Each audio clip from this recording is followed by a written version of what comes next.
Hello and welcome to Serious for Reading. This channel is devoted to reading and literature. We're going to be reading novels, we're going to be reading short stories, and we're going to have a lot of great discussion and questions. Now, teachers can use this in their classroom. Students can use this at home, or if you just want to hear a good book, you can subscribe. And don't forget to subscribe, to share, and to listen. We're going to focus on the Harry Potter series by J.K. Rowling.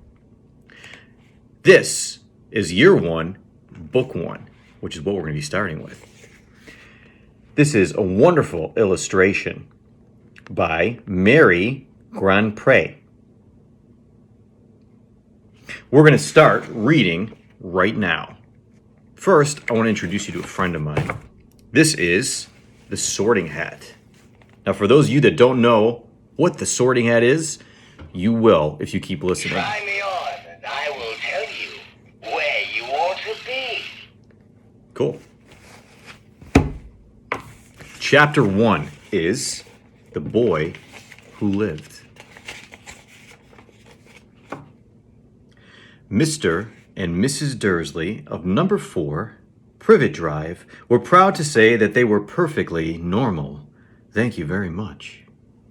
They were the last people you'd expect to be involved in anything strange or mysterious, because they just didn't hold with such nonsense. Mr. Dursley was the director of a firm called Grunnings, which made drills. He was a big, beefy man with hardly any neck, although he did have a very large mustache.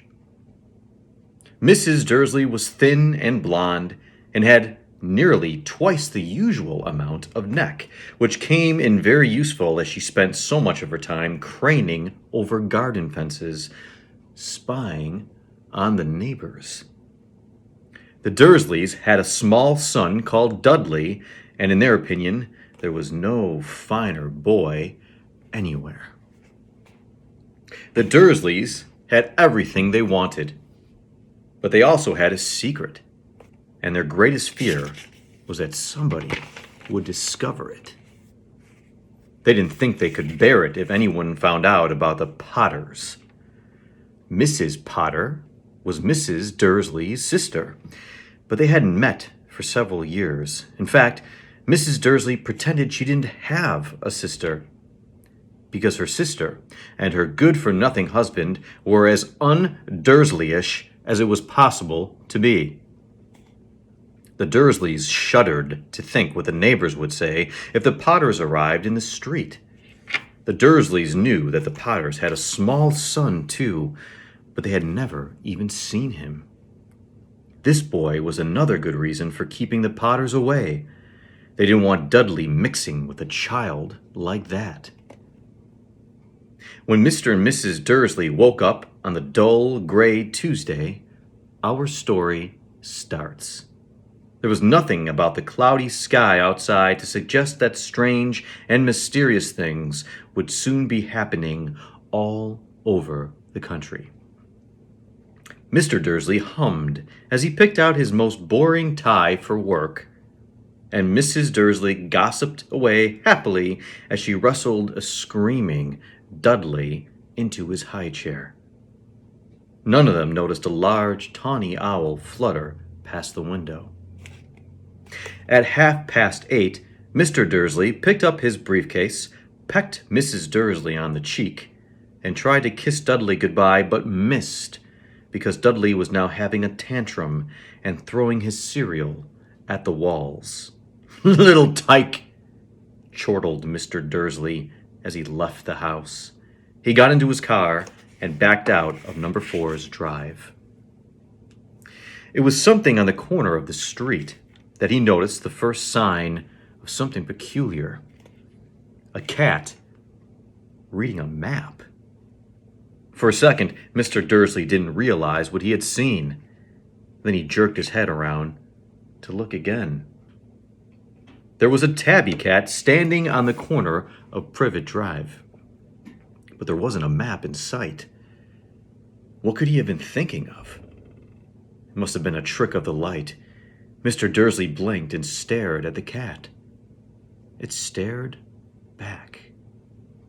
As Mr. Dursley drove around the corner and up the road, he watched the cat in his mirror. It was now reading the sign that said, Privet Drive. No, looking at the sign.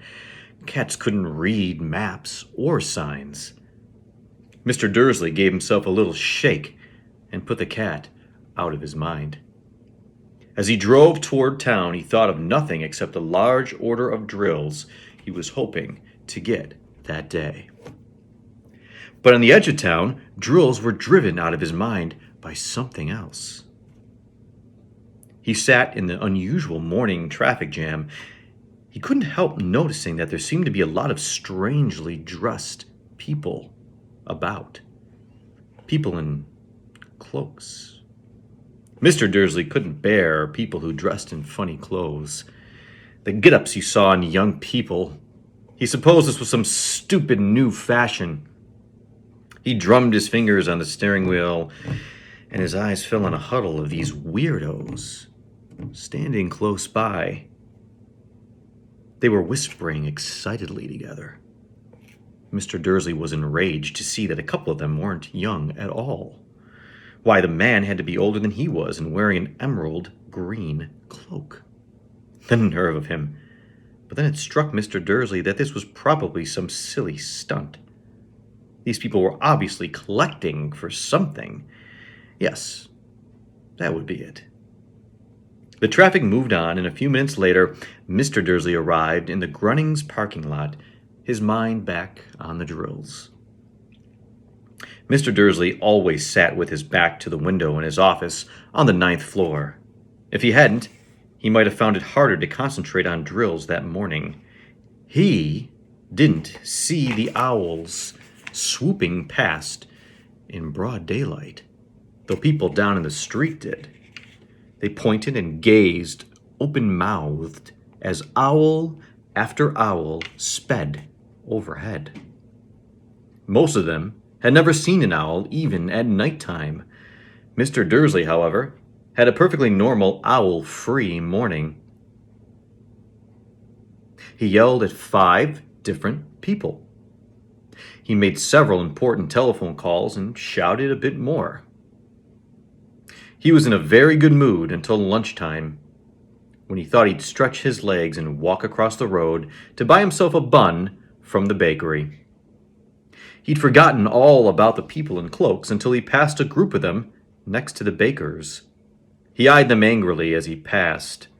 He didn't know why, but they made him uneasy. This bunch were whispering excitedly, too, and he couldn't see a single collecting tin. It was on his way back past them, clutching a large donut in a bag, that he caught a few words of what they were saying. The Potters. That's right. That's what I heard. Yes, their son, Harry. Mr. Dursley stopped dead. Fear flooded him. He looked back at the whisperers as if he wanted to say something to them, but thought better of it.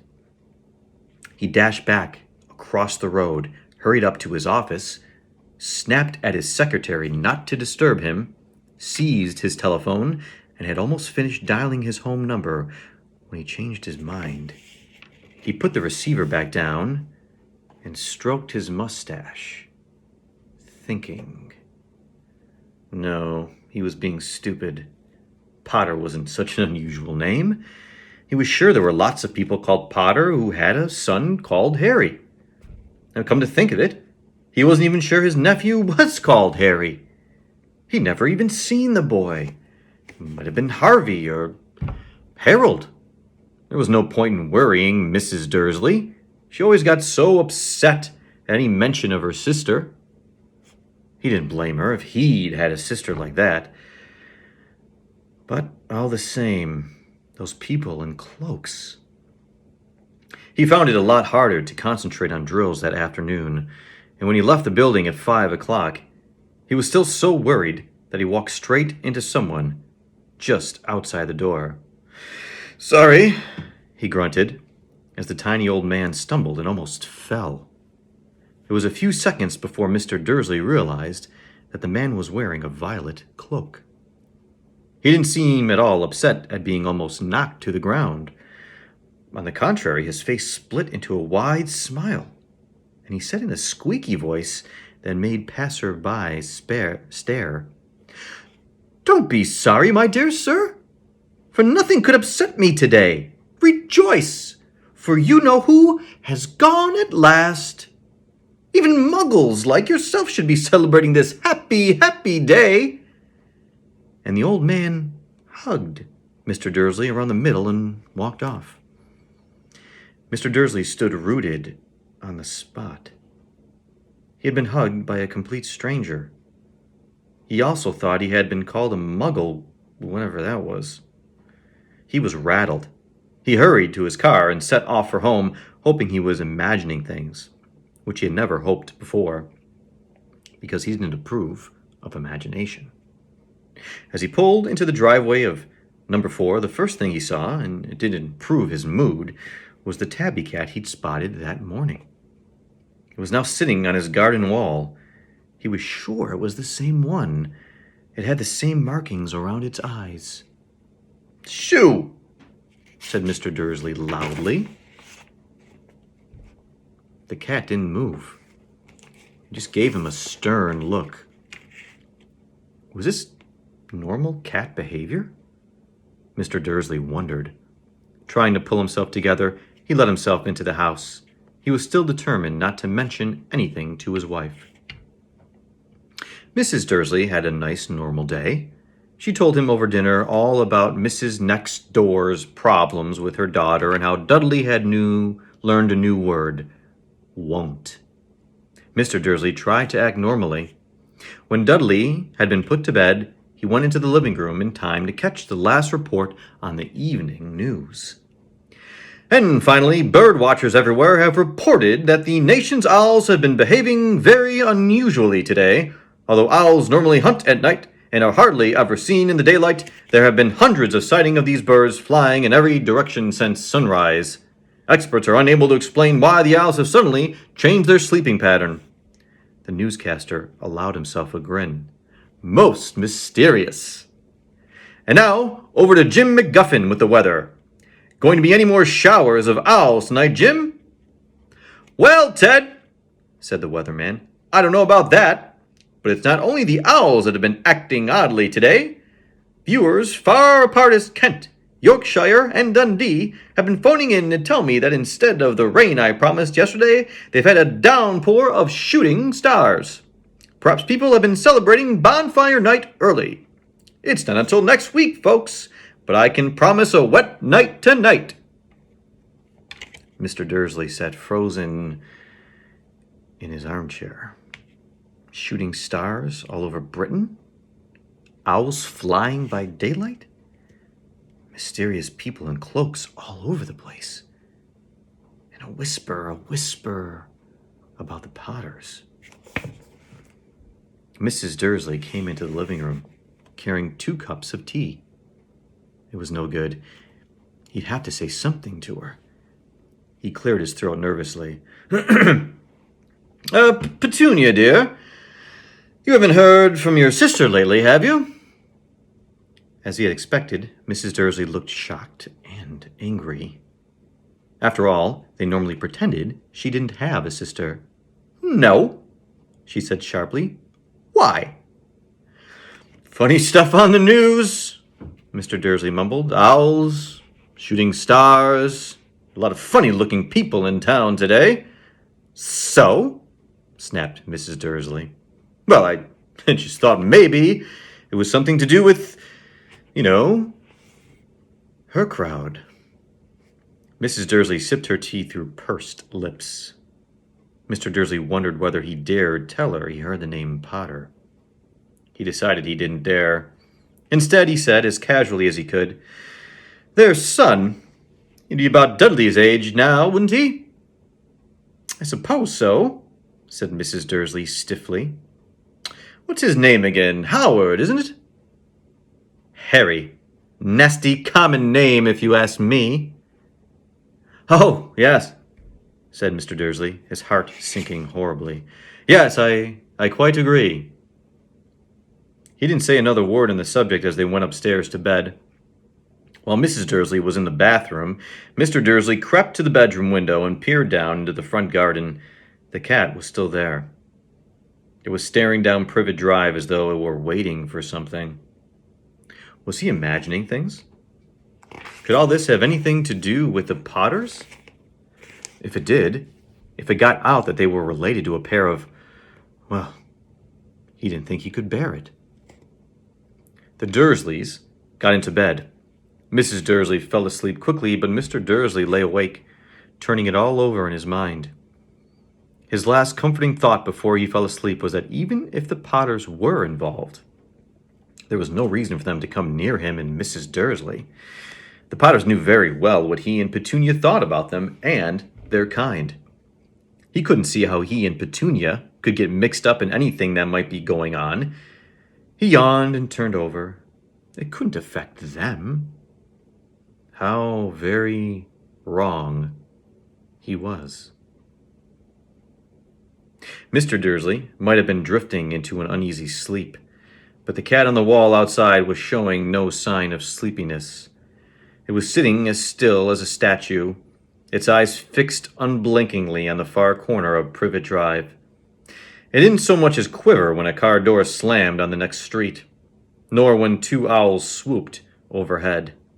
In fact, it was nearly midnight before the cat moved at all. A man appeared on the corner the cat had been watching. Appeared so suddenly and silently you'd have thought he just popped out of the ground. The cat's tail twitched, and its eyes narrowed. Nothing like this man had ever been seen on Privet Drive. He was tall, thin, and very old, judging by the silver of his hair and beard, which were both long enough to tuck into his belt. He was wearing long robes, a purple cloak that swept the ground, and high-heeled, buckled boots. His blue eyes were light, bright, and sparkling behind half-moon spectacles, and his nose was very long and crooked, as though it had been broken at least twice. This man's name was Albus Dumbledore. Albus Dumbledore didn't seem to realize that he had just arrived in a street where everything from his name to his boots was unwelcome. He was busy rummaging in his cloak, looking for something, but he did seem to realize he was being watched, because he looked up suddenly at the cat, which was still staring at him from the other end of the street. For some reason, the sight of the cat seemed to amuse him. He chuckled and muttered, "I should have known." He found what he was looking for in his inside pocket. It seemed to be a silver cigarette lighter. He flicked it open, held it up in the air, and clicked it. The nearest street lamp went out with a little pop. He clicked it again. The next lamp flickered into darkness. 12 times he clicked the put-outer until the only lights left on the whole street were 2 tiny pinpricks in the distance, which were the eyes of the cat watching him. If anyone looked out of their window now, even beady-eyed Mrs. Dursley, they wouldn't be able to see anything that was happening down on the pavement. Dumbledore slipped the putter-outer back inside his cloak and set off down the street toward number 4, where he sat down on the wall next to the cat. He didn't look at it, but after a moment, he spoke to it. "Fancy seeing you here, Professor McGonagall." He turned to smile at the tabby, but it had gone. Instead, he was smiling at a rather severe-looking woman who was wearing square glasses exactly the shape of the markings the cat had had around its eyes. She, too, was wearing a cloak, an emerald one. Her black hair was drawn into a tight bun. She looked distinctly ruffled. "How'd you know it was me?" she asked. "My dear Professor, I've never seen a cat sit so stiffly." "You'd be stiff if you'd been sitting on a brick wall all day," said Professor McGonagall. "All day? When you could have been celebrating? I must have passed a dozen feasts and parties on my way here." Professor McGonagall sniffed angrily. "Oh, yes, Everyone's celebrating, all right, she said impatiently. You'd think they'd be more careful, but no. Even the Muggles have noticed something's going on. It was on their news. She jerked her head back at the Dursleys' dark living room window. I heard it. Flocks of owls, shooting stars. Well, they're not completely stupid. They were bound to notice something. Shooting stars down in Kent. I'll bet that was Daedalus Diggle. He never had much sense. You can't blame them, said Dumbledore gently. We've had precious little to celebrate for 11 years. I know that, said Professor McGonagall irritably, but that's no reason to lose our heads. People are being downright careless out on the streets in broad daylight, not even dressed in Muggle clothes, swapping rumors. She threw a sharp, sideways glance at Dumbledore here, as though hoping he was going to tell her something, but he didn't. So she went on. A fine thing would be if on the very day you-know-who seems to have disappeared at last, the Muggles found out about us all. I suppose he really has gone, Dumbledore? It certainly seems so, said Dumbledore. We have much to be thankful for. Would you care for a lemon drop? A what? A lemon drop. They're a kind of Muggle sweet I'm rather fond of. No, thank you, said Professor McGonagall coldly, as though she didn't think this was the moment for lemon drops. As I say, even if you know who has gone, my dear Professor, surely a sensible person like yourself can call him by his name? All this you-know-who nonsense. For 11 years I've been trying to persuade people to call him by his proper name. Voldemort. Professor McGonagall flinched, but Dumbledore, who was unsticking 2 lemon drops, seemed not to notice. It all gets so confusing if we keep saying you-know-who. I've never seen any reason to be frightened of saying Voldemort's name. I know you haven't, said Professor McGonagall, sounding half exasperated, half admiring. But you're different. Everyone knows the only one you-know-who, oh, all right, Voldemort, was frightened of. You flatter me, said Dumbledore calmly. Voldemort had powers I will never have. Only because you're too, well, noble to use them. It's lucky it's dark. I haven't blushed so much since Madame Pomfrey told me she liked my new earmuffs. Professor McGonagall shot a sharp look at Dumbledore and said, The owls are nothing next to the rumors that are flying around. You know what everyone's saying? About why he's disappeared? About what finally stopped him? It seemed that Professor McGonagall had reached the point she was most anxious to discuss. The real reason she had been waiting on a cold, hard wall all day. For neither as a cat nor as a woman had she fixed Dumbledore with such a piercing stare as she did now. It was plain that whatever everyone was saying, she was not going to believe it until Dumbledore told her it was true. Dumbledore, however, was choosing another lemon drop and did not answer. What they're saying, she pressed on, is that last night Voldemort turned up in Godric's Hollow. He went to find the Potters. The rumor is that Lily and James Potter are that they're dead. We'll continue with part 2 next.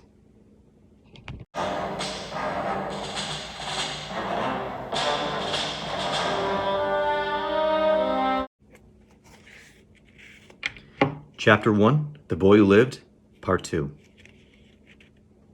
Dumbledore bowed his head. Professor McGonagall gasped. Lily and James, I can't believe it. I didn't want to believe it. Oh, Albus. Dumbledore reached out and patted her on the shoulder. I know, he said heavily. Professor McGonagall's voice trembled as she went on. That's not all. They're saying he tried to kill the Potter's son, Harry, but he couldn't. He couldn't kill that little boy. No one knows why or how, but they're saying that when he couldn't kill Harry Potter, Voldemort's power somehow broke. That's why he's gone. Dumbledore nodded glumly. It's true? Faltered Professor McGonagall. After all he's done, the people he's killed, he couldn't kill a little boy? It's just astounding. Of all the things to stop him. But how in the name of heaven did Harry survive? We can only guess, said Dumbledore. We may never know. Professor McGonagall pulled out a lace handkerchief and dabbed at her eyes beneath her spectacles. Dumbledore gave a great sniff as he took a golden watch from his pocket and examined it. It was a very odd watch. It had 12 hands, but no numbers. Instead, little planets were moving around the edge. It must have made sense to Dumbledore, though, because he put it back in his pocket and said, Hagrid's late. I suppose it was he who told you I'd be here, by the way. Yes, said Professor McGonagall. And I don't suppose you're going to tell me why you're here, of all places? I've come to bring Harry to his aunt and uncle. They're the only family he has left now. You can't mean the people who live here, cried Professor McGonagall, jumping to her feet and pointing at number 4. Dumbledore, you can't. I've been watching them all day. You couldn't find 2 people who are less like us. And they've got this son. I saw him kicking his mother all the way up the street, screaming for sweets. Harry Potter, come and live there. It's the best place for him, said Dumbledore firmly. His aunt and uncle will be able to explain everything to him when he's older. I've written them a letter. A letter? Repeated Professor McGonagall faintly, sitting back down on the wall. Really, Dumbledore, you think you can explain all this in a letter? These people will never understand him. He'll be famous, a legend. I wouldn't be surprised if today was known as Harry Potter Day in the future. There will be books written about Harry. Every child in our world will know his name. Exactly, said Dumbledore, looking very serious over the top of his half-moon glasses. It would be enough to turn any boy's head. Famous before he can walk and talk. Famous for something he won't even remember. Can't you see how much better off he'll be, growing up away from all that until he's ready to take it? Professor McGonagall opened her mouth, changed her mind, swallowed, and then said, Yes, you're right, of course. But how is the boy getting here, Dumbledore? She eyed his cloak suddenly as though she thought he might be hiding Harry underneath it. Hagrid's bringing him. You think it wise to trust Hagrid at something as important as this? I would trust Hagrid with my life, said Dumbledore. I'm not saying his heart isn't in the right place, said Professor McGonagall grudgingly, but you can't pretend he's not careless. He does tend to... What was that? A low rumbling sound had broken the silence around them. It grew steadily louder as they looked up and down the street for some sign of a headlight. It swelled to a roar as they both looked up at the sky, and a huge motorcycle fell out of the air and landed on the road in front of them. If the motorcycle was huge, it was nothing to the man sitting astride it. He was almost twice as tall as a normal man, and at least 5 times as wide. He looked simply too big to be allowed, and so wild. Long tangles of bushy black hair and a beard hid most of his face. He had hands the size of trash can lids, and his feet in their leather boots were like baby dolphins. In his vast, muscular arms, he was holding a bundle of blankets. Hagrid, said Dumbledore, sounding relieved. At last! Where did you get that motorcycle? Borrowed it, Professor Dumbledore, sir, said the giant, climbing carefully off the motorcycle as he spoke. Young Sirius Black lent it to me. I've got him, sir. No problems, were there? No, sir. House was almost destroyed, but I got him out all right before the muggles started swarming around. He fell asleep as we was flying over Bristol. Dumbledore and Professor McGonagall bent forward over the bundle of blankets. Inside, just visible, was a baby boy, fast asleep. Under a tuft of jet black hair over his forehead, they could see a curiously shaped cut like a bolt of lightning. "Is that where?" whispered Professor McGonagall. "Yes," said Dumbledore. "He'll have that scar forever." "Couldn't you do something about it, Dumbledore?" "Even if I could, I wouldn't. Scars come in handy. I have one above my left knee that is the perfect map of London Underground. Well, give him here, Hagrid. We better get this over with." Dumbledore took Harry in his arms and turned toward the Dursley house. Could I say goodbye to him, sir?" asked Hagrid. He bent his great shaggy head over Harry and gave him what must have been a very scratchy, whiskery kiss. Then suddenly Hagrid let out a howl like a wounded dog. "Shh!" hissed Professor McGonagall. "You'll wake the Muggles." "Sorry," sobbed Hagrid, taking out a large spotted handkerchief and burying his face in it. "But I can't stand it. Lily and James dead, and poor little Harry off to live with the Muggles." Yes, it's all very sad. But get a grip on yourself, Hagrid, or we'll be found," Professor McGonagall whispered, patting Harry gingerly on the arm as Dumbledore stepped over the low garden wall and walked to the front door. He laid Harry gently on the doorstep, took a letter out of his cloak, tucked it inside Harry's blankets, and then came back to the other two. For a full minute the three of them stood and looked at the little bundle. Hagrid's shoulders shook. Professor McGonagall blinked furiously, and the twinkling light that usually shone from Dumbledore's eyes seemed to have gone out. "Well," said Dumbledore finally, "that's that. We've no business staying here. We may as well go and join the celebrations." "Yeah," said Hagrid in a muffled voice. "I best get this bike away. Good night, Professor McGonagall. Professor Dumbledore, sir." Wiping his streaming eyes on his jacket sleeve, Hagrid swung himself into the motorcycle and kicked the engine into life. With a roar, it rose high into the air and off into the night. "I shall see you soon, I expect, Professor McGonagall," said Dumbledore, nodding to her. Professor McGonagall blew her nose in reply. Dumbledore turned and walked back down the street. On the corner he stopped and took out the silver put-outer. He clicked it once, and 12 balls of light sped back to their street lamps, so that Privet Drive glowed suddenly orange, and you could make out a tabby cat slinking around the corner at the other end of the street. He could just see the bundle of blankets on the step of number 4. "Good luck, Harry." He turned on his heel, and with a swish of his cloak, he was gone. A breeze ruffled the neat hedges of Privet Drive, which lay silent and tidy under the inky sky. The very last place you would expect astonishing things to happen. Harry Potter rolled over inside his blankets without waking up.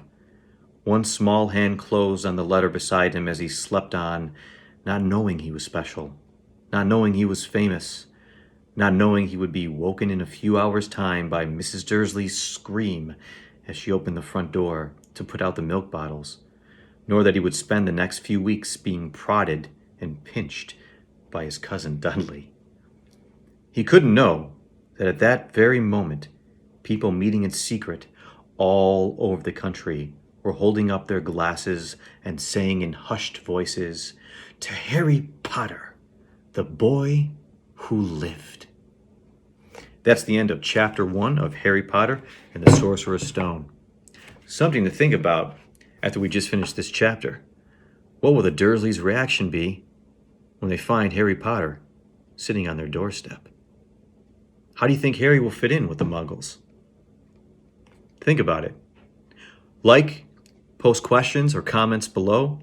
Don't forget, like, subscribe, and please share this channel. Chapter 2 will be next. I'll try to put videos up every day or maybe every other day, especially during this time with the coronavirus and a lot of schools being shut down. Please consider using this a resource to share with your students while they're home. Thanks.